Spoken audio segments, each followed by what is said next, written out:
So when I was a kid, my my dad would be one that would love to cook dinner, or not dinner, I'm sorry, breakfast.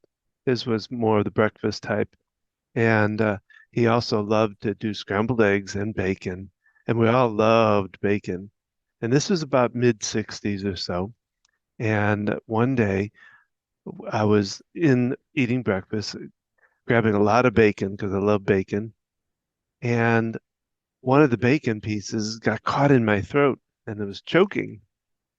And I got up, but didn't know what to do.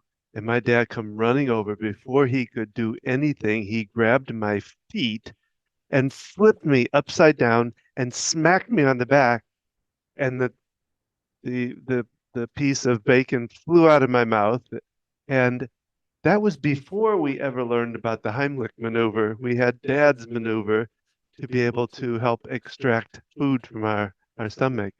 And it just, that was his resourcefulness to be able to grab and do that and get that out of it before I even got a chance to think about it. So that was good. So, Hello, this is Gina and this is Don. with Focused Healthy Family. This is podcast number 151. And today we're talking about food foibles. And I meant to grab there it is, my tip for the day. Yes, what is the tip for the day? Oh, that was a holiday one there. So this is going to be tip number 29 from Caregiver 101, the 101 ways keeping caregiving from making you crazy. And By this, Mike Collins. yeah, by Mike Collins. And today's tip is, if you get to the end of your rope, take a paper or a plastic bag and blow your troubles into it. Then pop the bag or make a list of all your troubles, tear up the paper and flush the pieces or throw them into the fireplace. Burn them in your grill. Write them down, put them behind a tire, and run over them. That's his tip for today.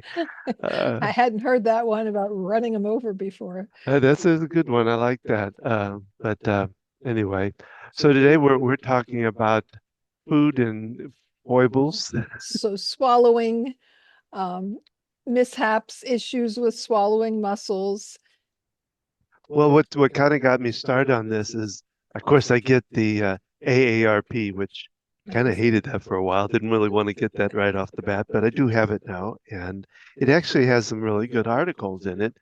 And one of them talked about something, and I have a little bit of problem with this myself, but it talks about, well, it starts out talking about more than 5,500 people died from choking in 1922 was when this started. 1922.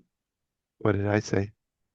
I'm just repeating. Oh, oh. So 100 years ago. And it's the third leading cause of death of what the National Safety Council calls unintentional injury death. Was that 1922 or 2022? 2022. Oh, you said 19. Did I? Ah, got to keep up with this brain So here. in 2022, how many people died from choking? 5,500 died from what they call unintentional injury deaths. Oh, okay. So more than just choking. Well, yeah, they talk about it, and this is, like I said, something I kind of fall into myself, and I have a little bit of problems with myself in swallowing, but they talk about, swallowing may seem easy and automatic, but in reality, it's a complicated process of moving food from the mouth all the way into the esophagus. Um, and it talks about, you know, we don't really realize that as you get older, things happen in your esophagus and in your throat that cause you problem. As it talks about getting many of the aspects of swallowing can deteriorate. Our saliva becomes drier, our teeth decay, and the muscles in chewing and swallowing get weaker. And that's talking about when you get into above 50 is what they're talking about. Um, and of course, then they go into the whole Heimlich maneuver, and 1974 when that came out. What But year? What, 1970 1974, is when they Tell us about the person who invented the Heimlich It maneuver. was, well, it was Henry Heimlich. And it was very obscure when it came about. Um, and it just talked about how to be able to release that from the front part of your lower part of your right around your chest. Your sternum, just Sternum, below yeah. your, which is your chest bone. So if you feel your ribs come around you and you feel straight down to where there's a space. Yeah. So it's below the end of your sternum bone. So that's where you're going to put the pressure, And you're basically putting uh one hand in front of the other and then pushing in and up. pushing in and up. Yep. And after taking CPR life support classes, I've learned if you're choking and no one's around, you can lean yourself against a counter or a chair That's a good idea. and do the same thrust to yourself. Well, and today, of course, of all days, uh, I am in cardiac rehab today, and it is our lesson learning day for how to learn. And they talked about CPR and doing hand only CPR. They they realized, I don't know what council they talked about now, that realized that uh, too many people get turned off by the fact of having to try to breathe into somebody's mouth, and they realize that hand only can be effective too. And so we learned how to put our hands on the chest, and they actually had dummies there that we could actually work with, and it was kind of fun. And I realized your hand and your ability to get me back into my life was a big play not very long ago, a couple months ago. Keep that heart pumping and that heart. Did you do hand only or did you do? No, I gave you some breaths, but I knew I didn't give them very effectively. But Oh, but yeah, yeah, with it. they've since, I've learned CPR over the past 30 plus years. I've learned CPR over the past 30 plus years, and they've kind of modified it some, and where the chest compressions are, really important, and you actually start there before the breaths. Well, they talk about there's enough oxygen still in our body that just needs to be pumped around, and that's part of what the hand only. And so that's if your heart is stopped. The Heimlich maneuver is if you have food lodged Mhm. in your throat, which can affect, it means you're not able to breathe, it's blocking your airway. So, and then there's a point where someone who's choking is going to pass out if the food does not get dislodged. And then you're going to need to do a mix of um, Heimlich maneuver and chest compressions to get them. Obviously, you can't get any air in though until the object that's lodged in there comes out. So, Well, and I think they did talk about, just patting on the back doesn't really work.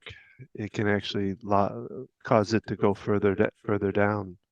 So it's better to work with like a I'm Heimlich sure kind they of thing. wouldn't recommend picking someone up in a Flipping them over. because you could probably, gasp as that Yeah, happens, which could lodge it in more. Yeah, further, but but your father acted quickly. did what he had to do, kind of You thing. were little enough that he could pick you upside Yeah, it down. was probably 7, 8, something like that. So swallowing, talk about the issue you have done with swallowing. Well, mine is just and it could be possibly me not chewing well enough. And they talk about that too, about making sure to chew your food up. But I get it stuck in here, and then I can't move it. And putting water down there makes it worse. Yeah, I was going to say if someone's having trouble You don't want to put it. swallowing food down, you don't want to give them water. That's not going to help. So, and it doesn't choke me. It doesn't cause me to lose Just like it takes breath. an extra But I effort. have to sit there and I do a little beating on my chest sometimes, but I don't think that really works. But it just takes some time for it to work its way down. And it can be very painful.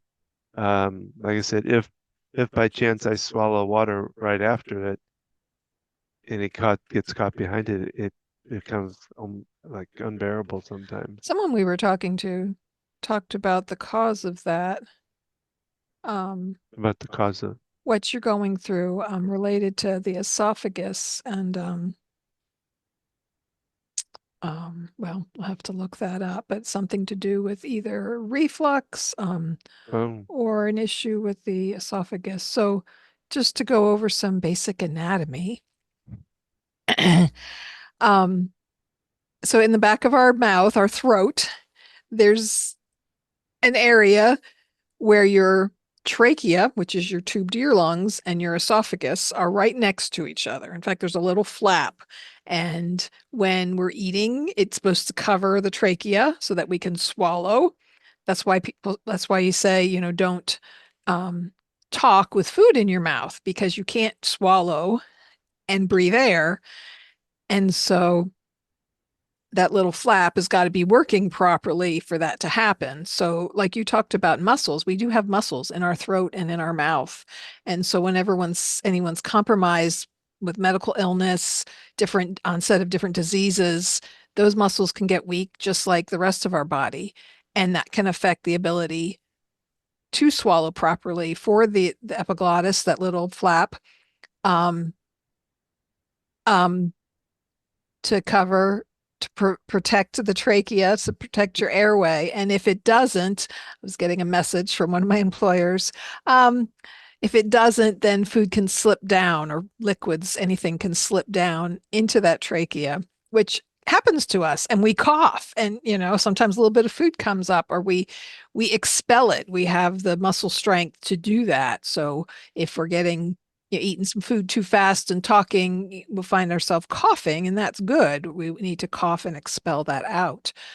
Because if you don't, those things shouldn't be going into your lungs. well, that's kind of where you had to deal with your dad somewhat in that in the swallow and having to take and thicken liquids and stuff like that. Maybe you could talk just a little bit about that. Yeah, I have some different. So I just wanted to talk about aspiration. So what that is so a little bit of liquid can get down into your lungs. And for most healthy people, our body can handle that. It can handle a little bit of liquid, it can get absorbed. But when you have food particles and bacteria that are also going down in the lungs, um, that can lead to infection, which leads to pneumonia. That's what they mean by aspiration pneumonia. And different diseases can contribute to these challenges. Things like having a stroke, neurologic disorders, muscular dystrophy, dementia. There's other types of esophageal tumors and blockages. As well as medications like sedatives, anesthesia, impaired consciousness. This is why before you have surgery, before you're going to go under anesthesia, they don't want you to eat for a period of time because they don't want the chance of any food coming up and going into your lungs. So if someone's having this issue, if the they can diagnose obviously pneumonia with a chest X-ray and things, and they often do what's called a modified barium swallow test, where you're swallowing a liquid called barium that coats the esophagus and shows up on X-rays, so that when you're drinking, it can see is it slipping down into the trachea? Is food is are liquids things getting down there? And so if someone goes through issues with swallowing and a speech language pathologist assesses them, these are the kinds of things that they're looking at to determine, because obviously we don't want someone getting pneumonia. There are different causes of pneumonia. And again, this is what's called aspiration pneumonia, in case you've heard that term. And so, what can you do if this is happening? Someone's drinking water and it's getting down the wrong way.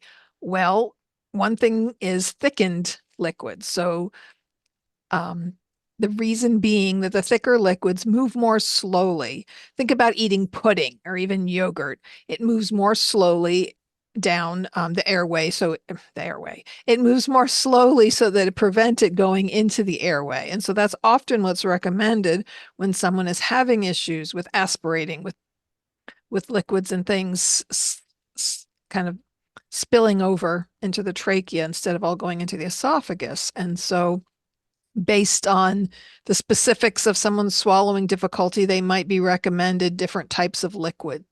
Um, there's different terminology that's used for it. They've recently changed it to mild and moderate and thick. You might hear the terms nectar thick, honey thick, and pudding thick. Pretty much if it's pudding thick, you're not able to drink liquids. Think how heavy pudding is, but nectar thick um, is trying to think of an example to give. A real thick smoothie almost. No. And again, it's so that the food so it goes down properly and is at less risk to aspirate the food. And there's so many different products out there now. And I was a young occupational therapist. I remember a speech therapist doing little educational ser in service with our coworkers, and she had the packets of thicket that we used to thicken liquids. And so at that time, it was this powder packet that you had to mix in, and you have to do it just right because if it gets too thick, then it becomes clumpy and really heavy. And it didn't taste the greatest. But now you can buy pre-thickened liquids. Frequently in hospitals and other settings, they'll have these single serving cup size of thickened liquids, and it comes in juices and iced tea and lemon flavored water.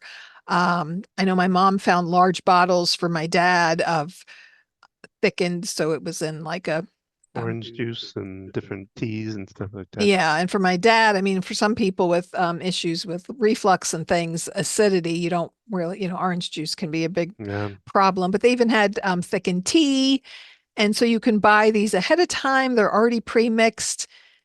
The other thing we found in the hospital, they had liquid packets for thickener, which were so much nicer than um, the powder, and it tell you exactly how many ounces of water to put it with, and you stirred it up real good. Those were really nice packets. So these things you can find on Amazon and anywhere you order things now. Um, but listening to a speech language pathologist, listening to them about the swallowing and the concerns, because someone's already compromised with other health issues, this is the last thing you want is adding this challenge, the risk of aspiration pneumonia. And there can also be other strategies that are used to help with swallowing. So, our positioning, it's like when someone's laying flat in bed, you never want to give them their pills that way. You really need to be up at 90 degrees. So, your head over your hips. So ideally being out of bed, sitting in a chair is a better alignment. Mouth up too, does that help or none? Mouth up. Well, just being able to, No, it no, needs needs to be down. mouth up. Have you ever tried to swallow like that, Don? Actually, often tucking your chin helps it to Yeah, swallow better. okay. But sitting upright. So if you're in bed, elevating it all the way, even putting a pillow behind your back, the more upright, because think about when you're crunched down like this, everything's all Compact. compacted and the muscles can't do what they're designed to do and it's not in the best alignment. So thinking about someone's position, you also have issues with food and different consistencies of food, choking on bacon. It's a hard Mm. food that if you don't chew up well and with people aging population, you often have people with maybe don't have all their teeth and have difficulty chewing different things and might need food that's easier to chew. So thinking like ground meats or, chopped up Mm. chicken or turkey, that's easier to chew. And then someone who has a really difficult time, they puree the food. So pretty much taking the food and putting it in the blender. Um, It's not the most pleasant thing to look at, but um, and it's all in the name, of safety, you got to get enough nutrition. And then there's the quality of life aspect of things. You know, Mm. when someone, if they're at the end of their life, we have waivers people sign, they decide, you know what, I don't know how much time I have left. I have a lot going on. I want to be able to drink water. One thing, my dad, we learned is a water protocol that he could use. He was on thickened liquids. And the speech therapist explained this to me, about the bacteria and stuff in the mouth, that if you swallow a little bit of water, most of us can deal with that. But if you've got bacteria and other food particles that are going down with the water, and so an hour after meals, he could thoroughly brush his teeth, clean it out really good so there's nothing left.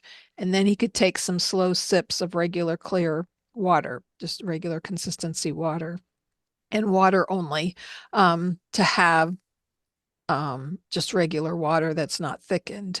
Um, and I've seen it as the free water protocol, the Fraser water protocol. Um, and so we did that with my dad for him to be able to have regular water. He didn't mind, especially if it was sweetened.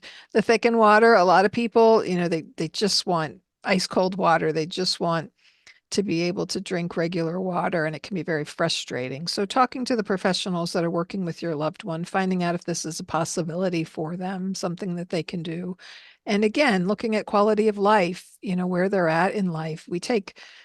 Most of us, grow up with food being a source of celebration and taking pleasure in eating and enjoying different foods. And when we can't do that, when we're restricted from what we can eat, that affects the quality of our life. And so finding ways to maximize that, like, having the pre-thickened liquids that are easier taste wise, if it's sweetened a little bit, it has lemon in it, or it's iced tea flavored or apple juice flavored, that can make it more palpable. Um, and so thinking about swallowing and eating and enjoying foods and remembering, the quality of life factor, and talking with your doctor, talking with your therapist, especially your speech language pathologists, about their situation. I've learned so much more about the specifics of it. There's just a whole lot to it, and different types of issues that you can have with swallowing, and the muscles that are involved in that. And it's different in different people. So Well, and understanding you that. just to, just to kind of wrap it up, but is there? I don't know if this is a good question, but is there ways of looking at symptoms of it? You know, Oh, did sign?